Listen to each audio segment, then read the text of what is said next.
में बहुत बहुत स्वागत है। आइए आज आप सब सुनेंगे पूर्णिमा व्रत की कथा। हिंदू धर्म में प्रत्येक तिथि का, प्रत्येक दिन का और प्रत्येक पक्ष का अपना अपना विशेष महत्व माना गया है। इसी प्रकार से पूर्णिमा तिथि का दिन, जो कि इसका विशेष महत्व होता है, इस दिन गंगा स्नान करना, दान पुण्यों का कार्य करना, भगवान सत्यनारायण का पूजन करना, भगवान विष्णु माता लक्ष्मी का पूजन करना, भगवान शिव माता पार्वती का पूजन करने का पूर्णिमा तिथि के दिन विशेष महत्व माना गया है। पूर्णिमा तिथि के दिन चंद्रमा अपने पूर्ण रूप में होते हैं और चंद्रमा मन के कारक माने जाते हैं। तो इस दिन व्रत को धारण करके शाम के समय में चंद्रोदय होने पर चंद्र देवता को अर्घ्य प्रदान करना चाहिए। भाद्रपद पूर्णिमा तिथि का अपना विशेष महत्व माना गया है। भाद्रपद पूर्णिमा तिथि के दिन, इस दिन से ही जो कि पितृपक्ष शुरू हो जाता है, जो कि 16 दिनों का पितृपक्ष में भाद्रपद पूर्णिमा तिथि के दिन, इस दिन ऋषियों का तर्पण श्राद्ध किया जाता है और अगले दिन जाकर के फिर आश्विन कृष्ण प्रतिपदा से लेकर के अमावस्या तक, जो कि पितरों का 15 दिनों तक श्राद्ध तर्पण दान पुण्यों का कार्य किया जाता है। तो आइए जानते हैं भाद्रपद पूर्णिमा तिथि के शुभ मुहूर्त के बारे में। पूर्णिमा तिथि प्रारंभ समय जो कि 17 सितंबर 2024 दिन मंगलवार सुबह 11:46 और पूर्णिमा तिथि की जो समाप्ति है वह 18 सितंबर 2024 दिन बुधवार सुबह 8:05। तो पूर्णिमा का व्रत जो धारण किया जाता है, इससे चंद्रोदय व्यापनी ली जाती है और 17 सितंबर को पूर्णिमा, जो कि सुबह 11:47 से शुरू है, उससे पहले चतुर्दशी तिथि है। तो 17 सितंबर को चंद्रोदय व्यापनी के अनुसार पूर्णिमा का व्रत धारण किया जाएगा और 17 सितंबर को जो कि अनंत चतुर्दशी का व्रत भी धारण किया जाएगा तथा इस दिन मध्याह्न व्यापनी के अनुसार ऋषियों का श्राद्ध तर्पण का भी कार्य 17 सितंबर को ही किया जाएगा और 18 सितंबर से जो कि 15 दिनों तक पितरों के निमित्त श्राद्ध तर्पण आदि का कार्य किया जाएगा। तो सभी भक्तजन 17 सितंबर मंगलवार के दिन पूर्णिमा का व्रत धारण करेंगे। इस दिन भगवान सत्यनारायण का पूजन करेंगे, भगवान शिव माता पार्वती का पूजन, लक्ष्मी नारायण का पूजन करेंगे और शाम को चंद्रोदय होने पर चंद्र देवता को अर्घ्य प्रदान करेंगे। तो पूर्णिमा का व्रत जो कि 17 सितंबर को धारण किया जाएगा और स्नान दान की पूर्णिमा जो कि 18 सितंबर 2024 दिन बुधवार को स्नान दान की पूर्णिमा है। उस दिन पूर्णिमा तिथि समाप्त सुबह 8:05 पे पूर्णिमा तिथि की समाप्ति है। तो इससे पहले ही स्नान दान का कार्य कर लेंगे। ब्रह्म मुहूर्त में स्नान करने का विशेष महत्व माना गया है। तो 17 और 18 सितंबर को ब्रह्म मुहूर्त का जो समय होगा वह समय सुबह 4:35 से लेकर के सुबह 5:20 तक ब्रह्म मुहूर्त का समय होगा। तो इस दौरान स्नान दान का कार्य संपन्न कर सकते हैं। 17 और 18 सितंबर को सूर्योदय का समय सुबह 5:45, सूर्यास्त शाम 5:18। 17 सितंबर को अभिजीत मुहूर्त का समय सुबह 11:28 से दोपहर 12:16 तक होगा और राहु काल का समय दोपहर 2:56 से शाम 4:27 तक होगा। राहु काल समय के दौरान कोई भी शुभ कार्य या नया कार्य नहीं करना चाहिए, यह लाभकारी नहीं होता है, इस बात का ध्यान रखें। 17 सितंबर को चंद्रोदय का, चंद्र दर्शन का जो समय है वह समय शाम 6:14। तो चंद्रोदय होने पर चंद्र देवता को कच्चे दूध का और जल का अर्घ्य प्रदान करना चाहिए। 17 सितंबर को नक्षत्र जो कि शतभिषा नक्षत्र दोपहर 1:53 तक होगा। उसके बाद पूर्वा भाद्रपद नक्षत्र होगा। योग जो कि धृति योग होगा सुबह 7:48 तक। उसके बाद शूल योग होगा। इस दिन रवि योग बन रहा है जो कि सुबह 6:07 से दोपहर 1:53 तक होगा। तो 17 सितंबर को सभी भक्तजन जो भी पूर्णिमा का व्रत धारण करने वाले हैं, जो 32 पूर्णमासी का व्रत धारण करते हैं या भगवान सत्यनारायण का पूजन करते हैं, तो सभी 17 सितंबर को इन कार्यों को करेंगे और 17 सितंबर को अनंत चतुर्दशी में भगवान अनंत देव का पूजन किया जाएगा। और मध्याह्न काल के समय में जो कि ऋषि तर्पण ऋषि श्राद्ध आदि का कार्य किया जाएगा। पूर्णिमा तिथि के दिन जहाँ तक बन सके गंगा में स्नान करना चाहिए, दान पुण्यों का कार्य करना चाहिए, भगवान शिव, माता पार्वती, लक्ष्मी नारायण का पूजन करना चाहिए। जो भी आपसे बन सके अपने श्रद्धा और सामर्थ्य के अनुसार अन्न, वस्त्र, स्वर्ण, गौ, भूमि जो भी बन सके उसका दान करना चाहिए। ब्राह्मणों को भोजन करवाना चाहिए, ब्राह्मणों को दान और दक्षिणा देनी चाहिए। इससे पुण्य फलों की प्राप्ति होती है। पूर्णिमा तिथि के दिन इस दिन शुद्ध और सात्विकता का पालन करना चाहिए, ब्रह्मचर्य का पालन करना चाहिए, किसी के ऊपर क्रोध नहीं करनी चाहिए, अपने मन में किसी के प्रति ईर्ष्या या द्वेष का भाव नहीं लाना चाहिए। पूर्णिमा तिथि के दिन जहाँ तक बन सके तीर्थों में, मंदिरों में आदि जगहों पर जाकर के जो कि दीप आदि का दान करना चाहिए। तुलसी वृक्ष के नीचे दीपक जलाने चाहिए, पीपल वृक्ष के नीचे दीपक जलाने चाहिए। इससे पुण्य फलों की प्राप्ति होती है। तो आइए सुनते हैं 32 पूर्णमासी व्रत की कथा। तो बोलिए प्रेम से भगवान विष्णु की जय, माता लक्ष्मी की जय, भगवान भोलेनाथ की जय, माता पार्वती की जय, भगवान श्री कृष्ण की जय, सर्वदेवी देवता की जय। बहुत समय पहले की बात है। एक बार मैया यशोदा ने भगवान श्री कृष्ण से पूछा कि हे कृष्ण, तुम सारे संसार के उत्पन्न करता, पोषक तथा उसके संहार करता हो। आज कोई ऐसा व्रत मुझे कहो जिसके करने से मृत्यु लोक में स्त्रियों को विधवा होने का भय न रहे तथा यह व्रत सभी मनुष्यों की मनोकामनाएं पूर्ण करने वाला हो। तब भगवान श्री कृष्ण कहने लगे कि हे माता, आपने बड़ा ही सुंदर प्रश्न किया है। मैं आपसे ऐसे ही व्रत को सविस्तार कहूंगा। सौभाग्य की प्राप्ति के लिए स्त्रियों को 32 पूर्णमासियों का व्रत करना चाहिए। इस व्रत के करने से स्त्रियों को सौभाग्य, संपत्ति मिलती है। यह व्रत अचल सौभाग्य को देने वाली एवं भगवान शिव के प्रति मनुष्य मात्र की भक्ति को बढ़ाने वाला है। यशोदा माता ने कहा कि हे कृष्ण, सर्वप्रथम इस व्रत को मृत्यु लोक में किसने किया था, इसके विषय में मुझे सविस्तार कहो। भगवान श्री कृष्ण कहने लगे कि इस भूमंडल पर एक अत्यंत प्रसिद्ध राजा जो कि चंद्रहास नाम से पालित अनेक प्रकार के रत्नों से परिपूर्ण कातिका नाम की एक नगरी थी। वहाँ पर धनेश्वर नाम का एक ब्राह्मण रहता था और उसकी स्त्री अति सुशीला रूपवती थी। दोनों ही उस नगरी में बड़े ही प्रेम के साथ रहते थे। घर में धन धान्य आदि किसी भी वस्तु की कोई कमी नहीं थी। उनको एक बड़ा सा दुख था कि उनके पास उनकी कोई संतान नहीं थी। इस दुख से वह अत्यंत दुखी रहते थे। एक समय एक बड़ा तपस्वी योगी उस नगरी में आया। वह योगी उस ब्राह्मण के घर को छोड़कर अन्य सब घरों से भिक्षा लाकर भोजन किया करता था। रूपवती से वह भिक्षा नहीं लिया करता था। उस योगी ने एक दिन रूपवती से भिक्षा न लेकर किसी अन्य घर से भिक्षा लेकर गंगा किनारे जाकर भिक्षान्न को प्रेम पूर्वक खा रहा था कि धनेश्वर ने योगी का यह सब कार्य किसी प्रकार से देख लिया।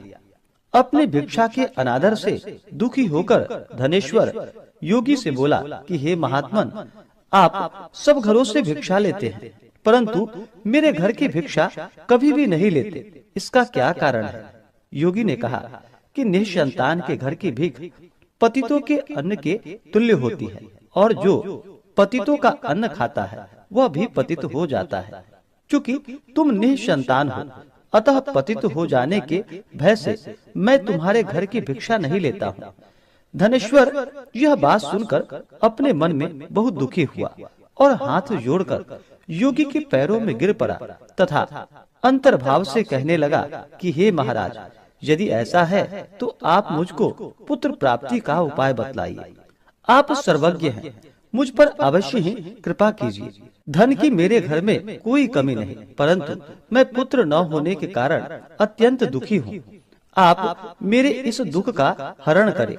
आप सामर्थ्यवान हैं। यह सुनकर योगी कहने लगे कि हे ब्राह्मण, तुम चंडी की आराधना करो। घर आकर उसने अपने स्त्री से सब वृतांत कहा और स्वयं तप के निमित्त वन में चला गया। वन में जाकर उसने चंडी देवी की उपासना की और उपवास किया। चंडी ने 16वें दिन उसको स्वप्न में दर्शन दिया और कहा कि हे धनेश्वर, जा, तेरा पुत्र होगा, परंतु वह 16 वर्ष की आयु में ही मृत्यु को प्राप्त हो जाएगा। यदि तुम दोनों स्त्री पुरुष 32 पूर्णमासियों का व्रत विधि पूर्वक करोगे तो वह दीर्घायु होगा। जितनी तुम्हारी सामर्थ्य हो आटे के दिए बनाकर शिव जी का पूजन करना, परंतु पूर्णमासी को 32 जो जानी चाहिए। प्रातः काल होने पर इस स्थान के समीप ही तुम्हें एक आम का वृक्ष दिखाई देगा। उस पर तुम चढ़कर एक फल तोड़कर शीघ्र अपने घर चले जाना। अपनी स्त्री से सब वृतांत कहना। ऋतु स्नान के पश्चात वह स्वच्छ होकर भगवान शंकर जी का ध्यान करके उस फल को खा लेगी। तब शंकर भगवान की कृपा से उसको गर्भ हो जाएगा। जब वह ब्राह्मण प्रातः काल उठा तो उसने उस स्थान के पास ही एक आम का वृक्ष देखा, जिस पर एक अत्यंत सुंदर आम का फल लगा हुआ था। उस ब्राह्मण ने उस आम के वृक्ष पे चढ़कर उस फल को तोड़ने का प्रयत्न किया, परंतु वृक्ष पर कई बार प्रयत्न करने पर भी वह न चढ़ पाया। तब तो उस ब्राह्मण को बहुत चिंता हुई और विघ्न विनाशक भगवान श्री गणेश जी की वंदना करने लगा। हे दयानिधे, अपने भक्तों को विघ्नों का आप नाश करने वाले हैं, उनके मंगल कार्यों को पूर्ण करने वाले हैं, दुष्टों का नाश करने वाले हैं, रिद्धि सिद्धि देने वाले। आप मुझ पर कृपा करके इतना बल दे कि मैं अपने मनोरथ को पूर्ण कर सकूं। इस प्रकार गणेश जी की प्रार्थना करने पर उनकी कृपा से धनेश्वर वृक्ष पर चढ़ गया और उसने एक अति सुंदर आम का फल देखा। उसने विचार किया कि जो वरदान से फल मिला है वह यह है और कोई फल दिखाई नहीं देता। उस धनेश्वर ब्राह्मण ने जल्दी से उस फल को तोड़कर अपनी स्त्री को लाकर दे दिया और उसकी स्त्री ने अपनी पति के कथा के अनुसार उस फल को खा लिया और वह गर्भवती हो गई। देवी जी की असीम कृपा से उसे एक अत्यंत सुंदर पुत्र उत्पन्न हुआ, जिसका नाम उन्होंने देवी दास रखा। माता पिता के हर्ष और शोक के साथ साथ वह बालक शुक्ल पक्ष के चंद्रमा की भांति अपने पिता के घर में बढ़ने लगा। भवानी की कृपा से वह बालक बहुत ही सुंदर, सुशील और विद्या पढ़ने में बहुत ही निपुण हो गया। दुर्गा जी की आज्ञा अनुसार उसकी माता ने 32 पूर्णमासी का व्रत रखना प्रारंभ कर दिया, जिससे उसका पुत्र बड़ी आयु वाला हो जाए। 16वां वर्ष लगते ही देवीदास की माता पिता को बड़ी चिंता हो गई कि कहीं उसके पुत्र की इस वर्ष मृत्यु ना हो जाए। इसलिए उन्होंने अपने मन में विचार किया कि यदि यह दुर्घटना उसके सामने हो गई तो वह कैसे सहन करेगा। अस्तु उन्होंने देवीदास के मामा को बुलवाया और कहा कि हमारी इच्छा है कि देवीदास 1 वर्ष तक काशी में जाकर विद्या अध्ययन करे और उसको अकेला भी नहीं छोड़ना चाहिए।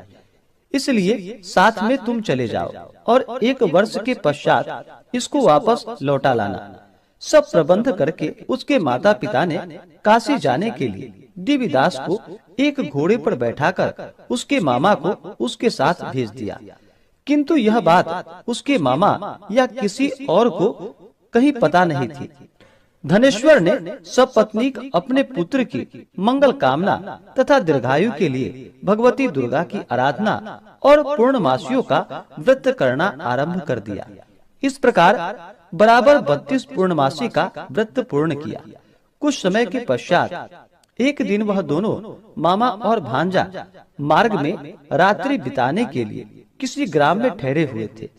उस दिन उस गांव में एक ब्राह्मण की अत्यंत सुंदर, सुशील, विदुषी और गुणवती कन्या का विवाह होने वाला था। जिस धर्मशाला के अंदर वर और उसकी बारात ठहरी हुई थी, उसी धर्मशाला में देवीदास और उसके मामा भी ठहरे हुए थे। संयोगवश कन्या को तेल आदि चढ़ाकर मंडप आदि का कृत्य किया गया तो लगने के समय वर को धनुवार्त हो गया अस्तु वर के पिता ने अपने कुटुंबियों से परामर्श करके निश्चय किया कि वह देवीदास मेरे पुत्र जैसा ही सुंदर है, मैं इसके साथ ही लग्न करा दूं और बाद में विवाह के अन्य कार्य मेरे लड़के के साथ हो जाएगा। यह सोचकर देवीदास के मामा से जाकर बोला कि तुम थोड़ी देर के लिए अपने भांजे को हमें दे दो, जिससे विवाह के लग्न का सब कार्य सुचारू रूप से हो सके। तब उसका मामा कहने लगा कि जो कुछ भी मधुपर्क आदि कन्यादान के समय वर को मिले वह सब हमें दे दिया जाए, तो मेरा भांजा इस बारात का दुल्हा बन जाएगा। यह बात वर के पिता ने स्वीकार कर ली। उसने अपने भांजा को वर बनने को भेज दिया और उसके साथ वह विवाह कार्य रात्रि में विधि पूर्वक संपन्न हो गया। पत्नी के साथ वह भोजन न कर सका और अपने मन में सोचने लगा, न जाने यह कैसे स्त्री होगी। वह एकांत में इसी सोच में गर्म निश्वास छोड़ने लगा। तब उसकी आंखों में आंसू भी आ गए। तब वधू ने पूछा कि क्या बात है, आप इतने उदास व दुखी क्यों हो रहे हैं? तब उसने सब बातें जो वर के पिता व उसके मामा में हुई थी उसको बतला दी। तब कन्या कहने लगी कि यह ब्रह्म विवाह के विपरीत हो कैसे सकता है? देव, ब्राह्मण और अग्नि के सामने मैंने आपको ही अपना पति बनाया है, इसलिए आप ही मेरे पति हैं। मैं आपकी ही पत्नी रहूंगी, किसी अन्य की कदापि नहीं। तब देवीदास ने कहा कि ऐसा मत करिए, क्योंकि मेरी आयु बहुत थोड़ी है। मेरे पश्चात आपकी क्या गति होगी, इस बातों को अच्छी तरह विचार लो। परंतु वह दृढ़ विचार वाली थी। बोली कि जो आपकी गति होगी वही मेरी गति होगी। हे स्वामी, आप उठिए और भोजन करिए, आप निश्चय ही भूखे होंगे। इसके बाद देवीदास और उसकी पत्नी दोनों ने भोजन किया तथा शेष रात्रि वे सोते रहे। प्रातः काल देवीदास ने अपने पत्नी को 3 नगों से जड़ी हुई एक अंगूठी दी, एक रुमाल दिया और बोला कि हे प्रिय, इसे ले लो और संकेत समझकर स्थिर चित्त हो जाओ। मेरा मरण और जीवन जानने के लिए एक पुष्प वाटिका बना लो, उसमें सुगंधी वाले एक नव मल्लिका लगा लो, उसको प्रतिदिन जल से सींचा करो और आनंद के साथ खेलो कूदो तथा उत्सव मनाओ। जिस समय और जिस दिन मेरा प्राणांत होगा ये फूल सूख जाएंगे और जब ये फिर हरे हो जाएं, तो जान लेना कि मैं जीवित हूँ। यह बात निश्चय करके समझ लेना, इसमें कोई संशय नहीं। यह समझाकर वह चला गया। प्रातः काल होते ही वहाँ पर गाजे बाजे बजने लगे और जिस समय विवाह के कार्य समाप्त करने के लिए वर तथा सब बाराती मंडप में आए, तो कन्या ने वर को भली प्रकार से देखकर अपने पिता से कहा कि यह मेरा पति नहीं है, मेरा पति वही है जिसके साथ रात्रि में मेरा पानी ग्रहण हुआ था। इसके साथ मेरा विवाह नहीं हुआ। यदि यह वही है तो बताए कि मैंने इसको क्या दिया। मधुपर्क और कन्यादान के समय जो मैंने भूषणादि दिए थे उन्हें दिखाए तथा रात में मैंने क्या गुप्त बातें कही थी वह सुनाए। पिता ने उसके कथानुसार वर को बुलवाया। कन्या की यह बातें सुनकर वह कहने लगा कि मैं कुछ नहीं जानता। इसके पश्चात लज्जित होकर वह अपना सा मुंह लेकर वहाँ से चला गया और सारी बारात भी अपमानित होकर वहाँ से लौट गई। भगवान श्री कृष्ण बोले कि हे माता, इस प्रकार देवीदास काशी विद्या अध्ययन के लिए चला गया। जब कुछ समय बीत गया तो काल से प्रेरित होकर एक सर्प रात्रि के समय उसको डसने के लिए वहाँ पर आया। उस विषधर के प्रभाव से उसके शयन का स्थान चारों ओर से विष की ज्वाला से विषैली हो गई, परंतु वृत्रराज के प्रभाव से उसको काट नहीं पाया, क्योंकि पहले ही उसकी माता ने 32 पूर्णमासी का व्रत कर रखा था। इसके बाद मध्याह्न के समय स्वयं काल वहाँ पर आया और उसके शरीर से उसके प्राणों को निकालने का प्रयत्न करने लगा, जिससे वह मूर्छित होकर पृथ्वी पर गिर पड़ा। भगवान की कृपा से उसी समय पार्वती जी के साथ भगवान शंकर जी वहाँ से आ गए। उसको मूर्छित दशा में देखकर माता पार्वती जी ने भगवान शंकर से प्रार्थना की कि हे प्रभु, इस बालक की माता ने पहले 32 पूर्णमासी का व्रत किया था, जिसके प्रभाव से हे भगवान, आप इसको प्राण दान दे। भवानी के कहने पर भक्त वत्सल भगवान श्री शिवजी ने उसको प्राण दान दे दिया। इस व्रत के प्रभाव से काल को पीछे हटना पड़ा और देवी दास स्वस्थ होकर बैठ गया। उधर उसकी स्त्री उसके काल की प्रतीक्षा किया करती थी। जब उसने देखा कि उस पुष्प वाटिका में पत्र पुष्प कुछ भी नहीं रहे, तो उसको अत्यंत आश्चर्य हुआ, और जब वह वैसे ही हरी भरी हो गई तो वह जान गई कि वह जीवित हो गए हैं। यह देखकर बहुत प्रसन्न मन से अपने पिता से कहने लगी कि पिताजी, मेरे पति जीवित हैं, आप उनको ढूंढिए। जब 16वां वर्ष व्यतीत हो गया तो देवी दास भी अपने मामा के साथ पूर्णिमा काशी से चल दिया। इधर उसे उसके ससुर उसको ढूंढने के लिए अपने घर से जाने वाले थे। वह दोनों मामा भांजा वहाँ पर शाम के समय में आ गए।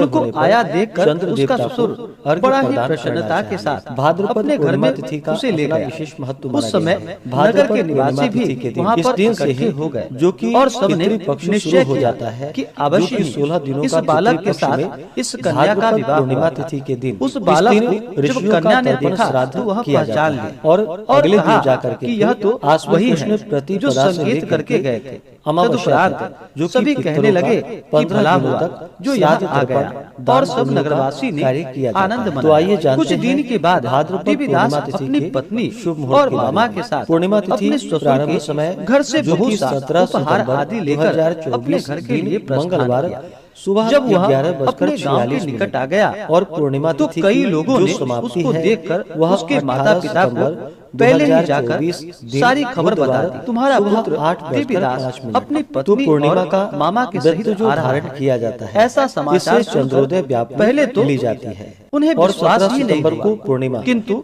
जब और लोगों ने भी आकर उनकी बात का समर्थन किया, उससे पहले उनको चतुर्दशी तिथि है। लेकिन थोड़ी देर में चंद्रोदय व्याकरण के अनुसार अपने माता पिता व्रत धारण किया जाएगा अपना और 17 सितंबर को किया, जो कि अनंत चतुर्दशी का अपने सास किया जाएगा तथा इस दिन मध्याह्न माता पिता ने ऋषियों का और श्राद्ध तर्पण का भी अपने हृदय से 17 सितंबर को ही किया जाएगा। आंखों में प्रेम आंसू बहने लगे से अपने जो कि 15 दिनों तक पुत्र वधू के आने की खुशी में श्राद्ध तर्पण धनेश्वर ने कार्य बड़ी भारी उत्सव सभी भक्तजन और ब्राह्मण 17 सितंबर बहुत मंगलवार के दिन और दक्षिणा पूर्णिमा का व्रत धारण करेंगे। इस दिन भगवान सत्यनारायण का पूजन करेंगे। भगवान शिव माता पार्वती का पूजन, धनेश्वर लक्ष्मी नारायण का पूजन करेंगे और शाम को चंद्रोदय पुत्रवान हो गया चंद्र देवता जो भी स्त्रियां प्रदान करेंगे। इस व्रत पूर्णिमा का व्रत जो कि 17 सितंबर को धारण किया जाएगा और स्नान दान की पूर्णिमा सौभाग्य 18 सितंबर यह मेरा वचन दिन